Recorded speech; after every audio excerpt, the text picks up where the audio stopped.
ভালো খাইয়েছে দিদি, ভালো খাইয়েছে বলো। কিন্তু দিদি কি অবস্থা বলো, একদম নাক কাটে যাচ্ছে এদের।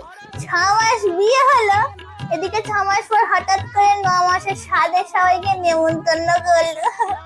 তার মানে দিদি বিয়ের আগে কিছু কেস খাটিয়েছে, শুনেছ? তুমি জানো এইসব খবরগুলো? মনে হয় জানো না, তোমার মুখ দেখে মনে হচ্ছে।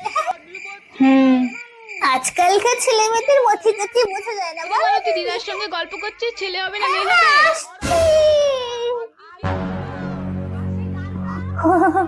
ও দিদি, এটা তোমার মেয়ে? জানতাম না। তোমার মেয়ে এমনি খুব ভালো, মানছি আগে থেকে ফ্রেন্ড হয়ে গেছে, কিন্তু ভালো। হয়তো এই বলছি কালো ফল জিনিসটা কেটেছে, আমি এক্ষুনি খেয়ে আসছি। চত্ব সব পাগল ছাগল, এর তো অনুষ্ঠানে নিমন্ত্রণ করাই উচিত নয়।